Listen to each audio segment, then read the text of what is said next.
بسم اللہ الرحمن الرحیم۔ حدیث نبوی۔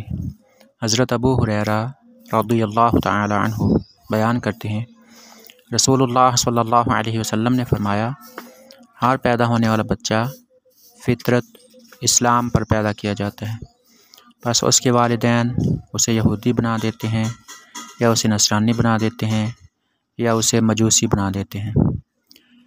جیسے جانور صحیح سالم جانور کو جنم دیتا ہے، کیا تم اس میں سے کسی کا کان کٹا ہوا محسوس کرتے ہو؟ پھر انہوں نے یہ آیت پڑھی، یہ وہ فطرت ہے جس پر اللہ نے لوگوں کو پیدا کیا ہے، اور اللہ کی اس بنائی ہوئی چیز میں کوئی تبدیلی نہ کرو، یہی درست دین ہے۔ اس حدیث پاک میں نبی کریم صلی اللہ علیہ وسلم نے ایک بہت نکتے والی بات بیان فرمائی ہے، اور وہ بات یہ ہے کہ اللہ نے حضرت آدم علیہ السلام کی اولاد سے اس کے پیدا ہونے سے پہلے، یعنی اس دنیا میں آنے سے پہلے، یعنی حضرت آدم علیہ السلام کی پشت میں اور ان کی اولاد کی پشتوں میں سے جو اولاد ہونے والی تھی، ان سب کو اللہ پاک نے یہ فرمایا تھا، الستُ بربکم، کیا میں تمہارا رب نہیں ہوں؟ تو سب نے کہا تھا، کیوں نہیں، تو ہمارا رب ہے۔ یعنی ہر انسان پیدا ہونے سے پہلے جس دنیا میں تھا، اس دنیا میں اللہ نے ہر انسان سے یہ اقرار کروایا تھا کہ اللہ اس انسان کا رب ہے۔ اب جب کسی بھی گھر میں کسی بھی مذہب سے تعلق رکھنے والے شخص کے گھر میں بچہ پیدا ہوتا ہے تو وہ اسی فطرت پر، یعنی اسلام پر پیدا ہوتا ہے۔ جو اس نے عہد کیا تھا وہ اس عہد پر ہوتا ہے، الستُ بربکم پر ثابت قدم ہوتا ہے۔ لیکن اس کے والدین اگر یہودی ہوتے ہیں تو اسے یہودی بنا دیتے ہیں، اور عیسائی ہوتے ہیں تو عیسائی بنا دیتے ہیں، مجوسی ہوتے ہیں تو مجوسی بنا دیتے ہیں۔ یہاں پر یہودیت سے مراد بعد کی یہودیت ہے، یعنی اسلام کے آ جانے کے بعد کی یہودیت، کہ جس میں اسلام کو قبول نہیں کیا گیا، اور اسلام کے آنے کے بعد کی نصرانیت یا عیسائیت ہے۔ ورنہ یہودیت یا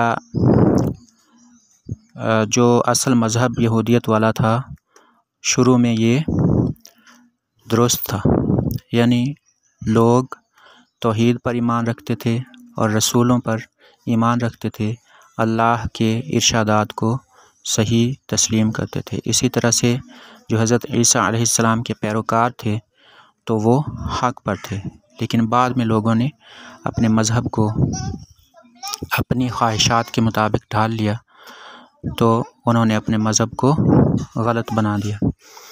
اب یہاں پر یہ فرمایا گیا ہے کہ بچے کے والدین اسے یہودی بنا دیتے ہیں، عیسائی یا مجوسی بنا دیتے ہیں، تو مطلب یہ ہے کہ وہ اپنے بچے کی تربیت اس طرح سے کرتے ہیں کہ ان کو ان غلط مذاہب کی طرف پھیر دیتے ہیں۔